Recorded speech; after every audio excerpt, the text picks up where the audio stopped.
Bonjour à toutes et à tous, nous sommes le vendredi 26 février 2021, je suis Sarah Menei, vous écoutez Flash Foot sur Free Ligue 1 Uber Eats.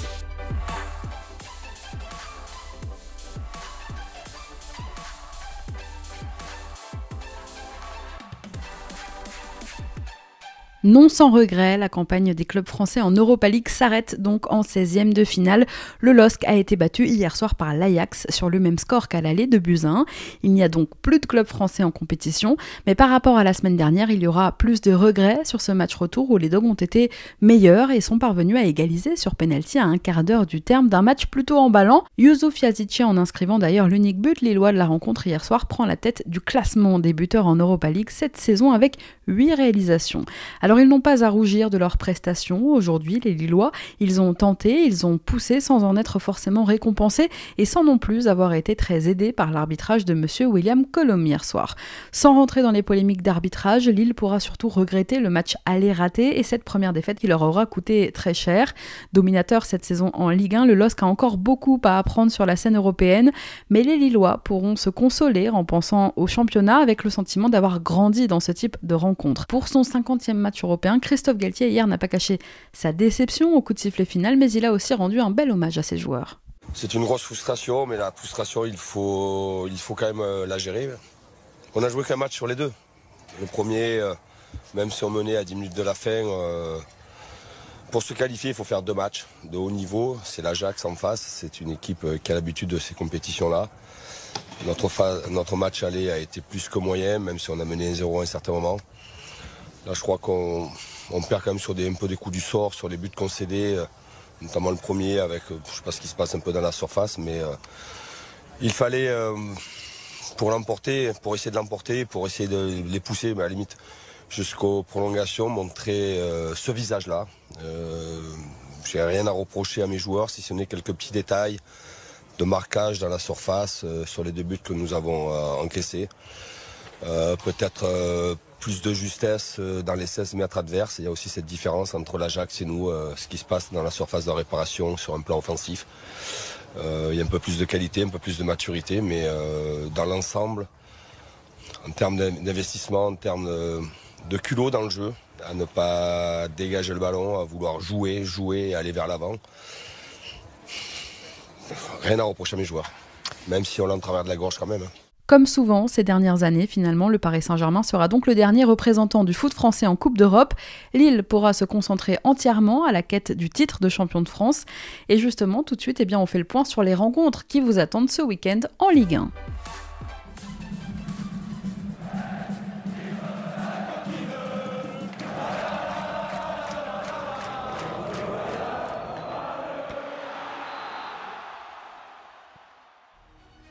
Comme un air de déjà-vu, ce soir en ouverture de la 27e journée, ce sont Rennes et Nice, 2 formations en difficulté depuis plusieurs semaines qui s'affrontent.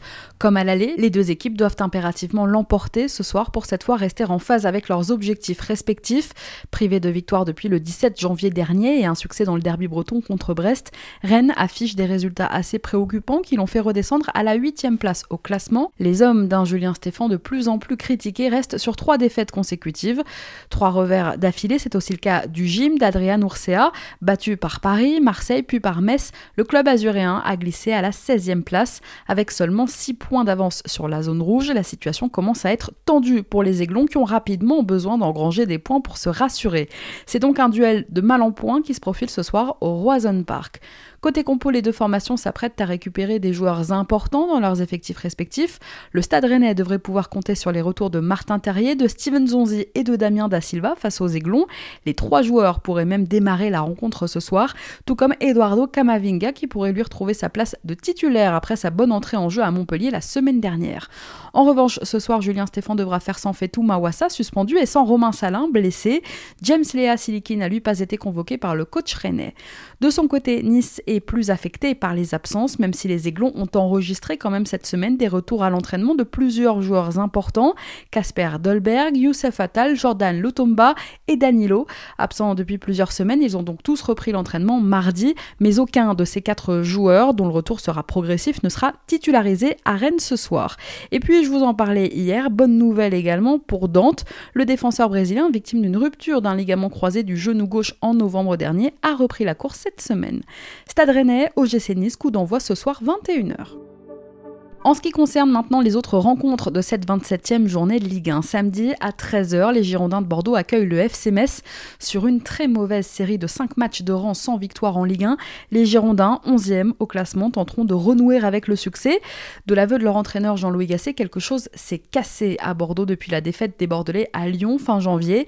La dynamique de résultats d'abord, et puis surtout l'harmonie d'un vestiaire aujourd'hui sous tension et fissuré de toutes parts.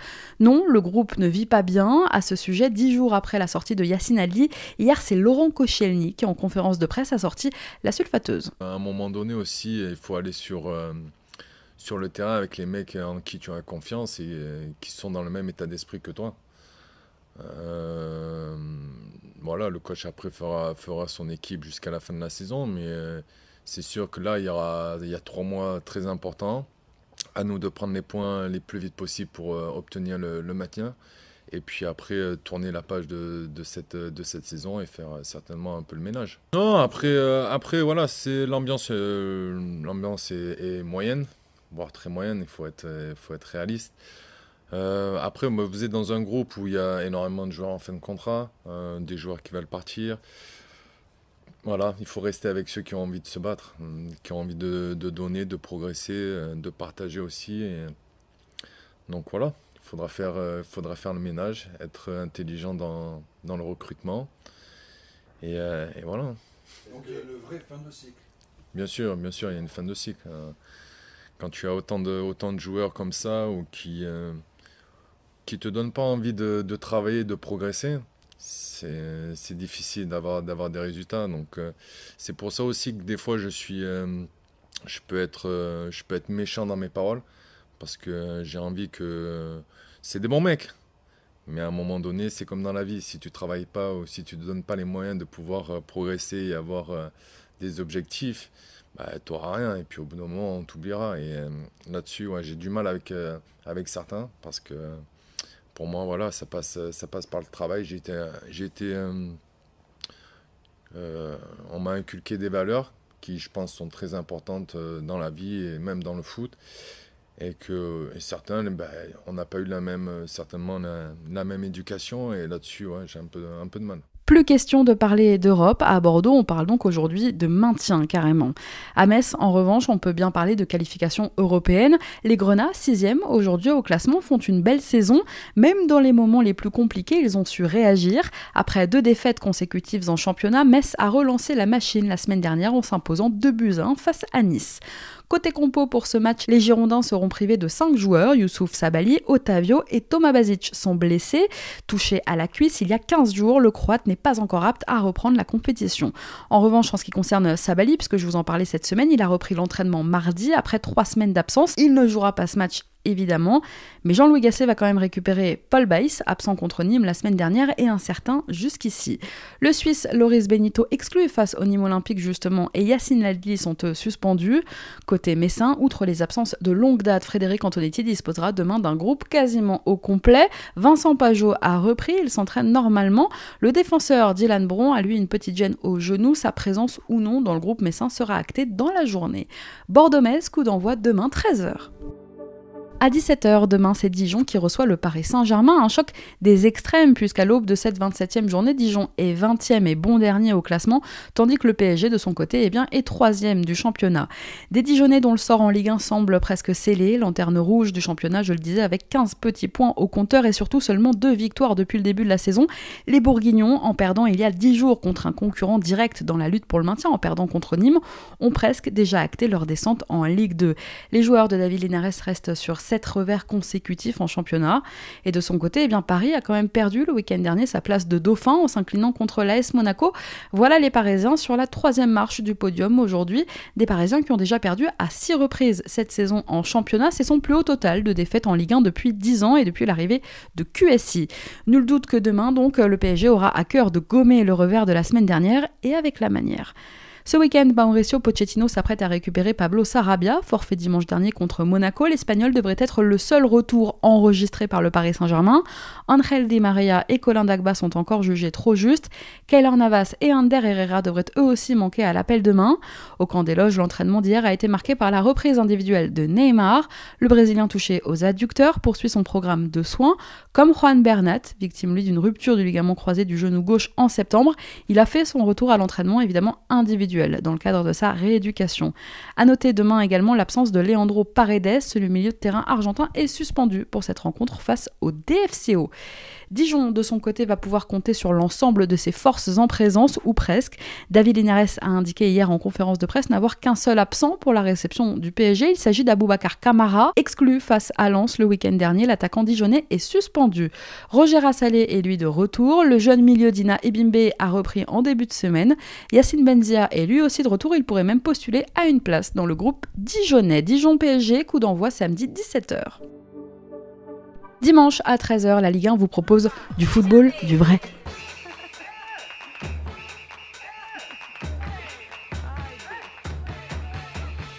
Enfin normalement, puisque c'est Monaco qui reçoit Brest, la 2e meilleure attaque du championnat à domicile contre la 6e meilleure attaque tout court. L'ASM, seule équipe de Ligue 1 invaincue en 2021, reste sur un succès probant, acquis face au Paris Saint-Germain, donc dimanche dernier. Aujourd'hui, pour Monaco, qui est à 2 points du 3e et à 3 points seulement du 2e, le podium et la possible qualification en Ligue des Champions est plus qu'une réalité, et même la course au titre, puisque l'ASM n'est aujourd'hui plus qu'à 6 points du leader lillois. Et oui, ces dernières semaines, Monaco a imposé l'idée d'un quatuor de tête et s'est immiscé dans cette course au titre si disputée cette saison. En cas de nul ou de victoire ce week-end, les hommes de Niko Kovac enchaîneraient avec un 13e match sans défaite, toutes compétitions confondues. De son côté, cette combative équipe brestoise, 12e aujourd'hui au classement, reste sur une défaite 3-2 face à Lyon la semaine dernière. 18e défense de Ligue 1, les Bretons encaissent encore trop de buts pour espérer être mieux classés. Pour ce qui est des compos, maintenant, pas d'absence majeure à déplorer pour Niko Kovac, si ce n'est Gelson Martins, absent de longue date, qui est encore en phase de réathlétisation. Willem Goebbels est lui aussi à l'infirmerie, tout comme le jeune Pietro Pellegrini, qui est en entraînement adapté pour une gêne à l'adducteur et qui ne devrait donc pas faire partie du groupe monégasque dimanche. Olivier Dalloglio aura lui l'embarras du choix ce week-end pour composer son équipe qui ira défier Monaco, puisque le coach breton dispose de tout son effectif. John Lucas est notamment de retour. Le milieu de terrain brésilien prêté par l'OL avait raté le match justement la semaine dernière face à Lyon, conformément à une clause contenue dans l'accord de prêt. Il sera donc dispo ce week-end. Denis Bain, dernier blessé de longue date à Brest, est lui aussi sur le retour. Il devrait ce week-end retrouver les terrains, mais avec la réserve du stade brestois. Et l'une, bien sûr, des grosses interrogations du 11 de départ brestois ce week-end résidera dans le choix du gardien. Peu inspiré, en grande difficulté la semaine dernière face à Lyon, avec une boulette à son actif et un pénalty concédé, Sébastien Cibois sera-t-il reconduit pour la 5e fois d'affilée, ou bien Gauthier Larsonneur retrouvera-t-il sa place dans les cages brestoises? Olivier Dalloglio a assuré ce matin en conférence de presse que pour l'instant rien n'était acté à ce sujet. Monaco-Brest, coup d'envoi dimanche 13h. À 15h dimanche, multiplex, ce sont 4 rencontres qui vous attendent. Parmi ces 4 matchs, Nîmes accueillera Nantes. Pour nous, c'est la rencontre à ne pas manquer ce week-end. Je vous explique pourquoi dans un instant. À la même heure, dimanche, sur la pelouse du Moustoir, c'est Lorient qui accueillera l'AS Saint-Etienne. Là encore, un duel de mal classés, même si, en cas de succès, ce week-end, les Verts feraient un grand pas vers le maintien en creusant l'écart avec le bas de tableau. Tenus en échec par le Stade de Reims le week-end dernier, les Verts vont mieux depuis quelques semaines. Ils vont tenter de renouer dimanche avec le succès. L'objectif, remettre la marche avant, puisqu'avant son nul contre Reims, la SSE restait sur 2 victoires de rang en championnat. Alors ce sera dimanche en plus une équipe plus reposée, plus fraîche que son adversaire du week-end, puisque les Lorientais ont eux joué mercredi, un match en retard qu'ils ont perdu face à Nîmes. Il faudra d'ailleurs pour les Merlus vite oublier cette défaite frustrante du milieu de semaine et relever la tête, toujours dans l'objectif de se battre pour le maintien. Côté compo, Claude Puel devrait pouvoir compter dimanche sur la quasi-totalité de son effectif, avec une incertitude seulement concernant Wabi Kazri, sorti blessé la semaine dernière face à Reims. Panagiotis Retsos est lui de retour, seuls Yvan Masson et Romain Mouma sont toujours forfaits. D'ailleurs, privé d'Amouma pour quelques semaines encore, Claude Puel pourrait retenir une jeune pépite dans le groupe stéphanois pour le déplacement chez les Merlus, puisque Yanis Léry s'est entraîné cette semaine avec les pros. Il a seulement 17 ans, il est attaquant, il évolue avec la réserve de Saint-Etienne. Mais bon, comme la semaine dernière quand même face à Reims, c'est bien Anthony Modeste qui devrait être une nouvelle fois titularisé en pointe dimanche. Pour rappel, Romain Mouma est touché à un genou, il ne sera pas de retour avant mi-mars. Pas de grands changements, sinon prévus dans le 11 de départ stéphanois. Du côté des Merlus, défensivement, déjà, Christophe Pélissier doit composer ce week-end sans Mathieu Saunier, sans Thomas Fontaine, ni Thiago Ilori, la recrue hivernale qu'on n'a toujours pas vue. Jérémy Morel et Jonathan Delaplace, absents face à Nîmes en milieu de semaine, sont pour l'instant incertains. En revanche, Pélissier récupère son milieu de terrain, Trevor Chalobah, de retour de suspension. Lorient-Saint-Etienne, coup d'envoi dimanche 15h. Dans le même temps, c'est le RC Lens qui se déplacera sur la pelouse d'Angers dans un stade Raymond Kopa en plein travaux. Entretenir la dynamique, voilà l'objectif de l'équipe de Francaise ce week-end. 5e au classement, le promu montre de belles choses et reste sur une victoire contre Dijon le week-end dernier. Cette semaine, ce sont 3 rencontres qui attendent les Lensois avec un match de Ligue 1 contre Saint-Etienne qui se jouera mercredi et les 16e de finale de la Coupe de France qui se joueront donc le week-end prochain. Lens retrouve dimanche une équipe d'Angers qui leur avait fait beaucoup de mal à l'aller, à Bollaert, en grosse difficulté puisque les 100 et or s'étaient à l'époque inclinés 3-1 lors de la 12e journée. À Angers, l'objectif ce week-end, c'est de renouer avec la victoire en championnat, une victoire qui échappe aux Angevins depuis un mois maintenant. Côté compo, à Lens, c'est le retour de l'homme en forme du début de saison, Ignatius Ganago. Derrière, Facundo Medina devrait lui aussi être de retour. Gaël Kakuta et Jonathan Gradit pourraient eux aussi être du voyage. Côté Angevin, maintenant, Stéphane Moulin pourrait lui aussi récupérer du monde. On en parlait en milieu de semaine, absent depuis 3 semaines maintenant à cause d'une blessure au mollet. Stéphane Bauken, buteur face à Lens lors de la phase aller justement, s'est entraîné normalement cette semaine, il est apte. Un peu malade en début de semaine, mais testé négatif au Covid. Ibrahim Amadou et Romain Thomas devraient aussi pouvoir tenir leur rang. Rachid Alioui ne sera pas encore là, mais il a pu cette semaine reprendre une phase de réathlétisation après 2 mois d'arrêt. Enzo Ebos est évidemment encore forfait, tout comme Jimmy Cabot, sorti sur blessure lors de la défaite du SCO contre Nantes il y a 10 jours. Le milieu angevin souffre d'une entorse du genou. Il devrait être éloigné des terrains pour encore minimum 3 semaines. Angers-Lens, coup d'envoi dimanche 15h.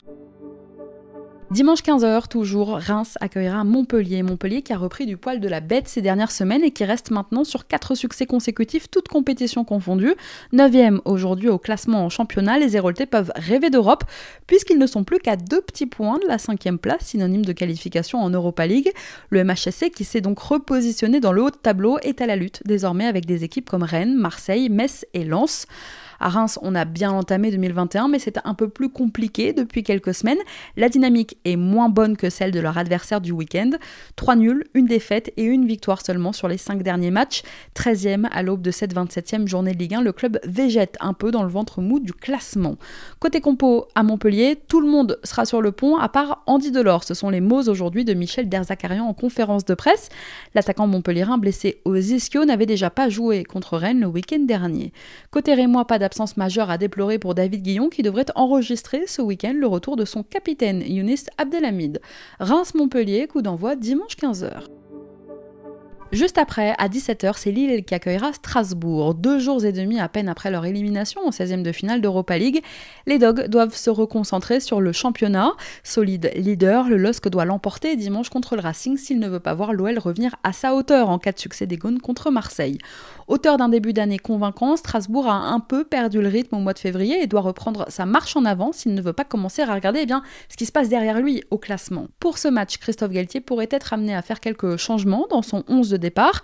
Lui qui hier soir en Europa League avait décidé de se priver au coup d'envoi de José Fonte, de Benjamin André et de Jonathan David notamment.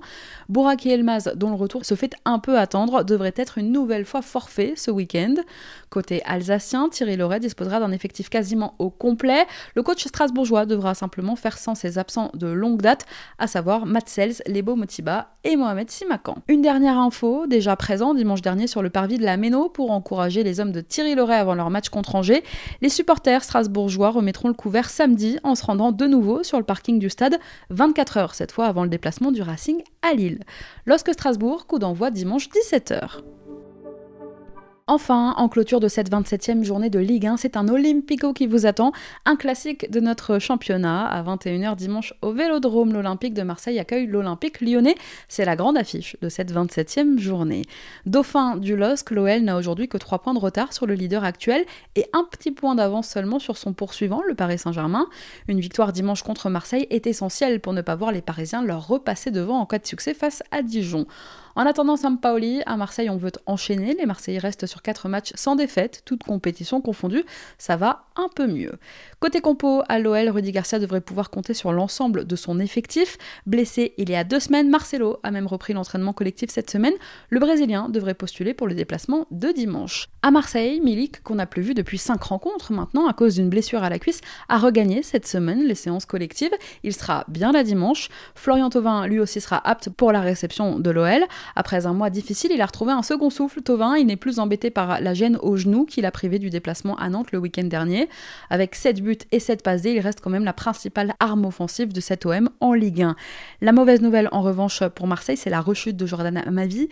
Touché à une cuisse, le latéral gauche marseillais est de retour à l'infirmerie. Une blessure qu'il a déjà privé cet hiver de presque 8 semaines de compétition.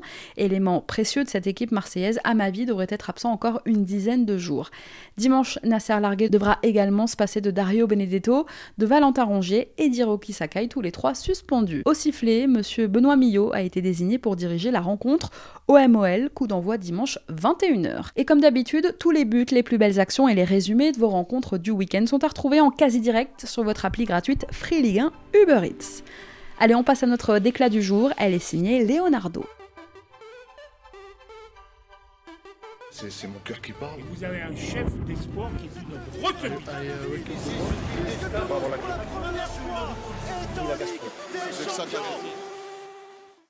Le directeur sportif du Paris Saint-Germain était l'invité hier de France Bleu Paris. Leonardo a confirmé que le club voulait prolonger Kylian Mbappé. On parle, et ça fait longtemps qu'on parle. Je pense qu'on avance principalement de leur côté d'être clair par rapport à notre position. C'est toujours plus clair. Qu'est-ce qu'on veut? Et c'est vraiment, je pense que tout le monde sait que ça se passe. Et là, je pense qu'on va arriver au moment qu'on doit prendre une position et prendre une décision. Et je pense qu'on arrive à chaque fois plus proche de ces moments-là parce que c'est normal que ce soit comme ça. Là, comme je dis, je pense qu'à un moment, on va arriver à le moment qu'on doit de décider.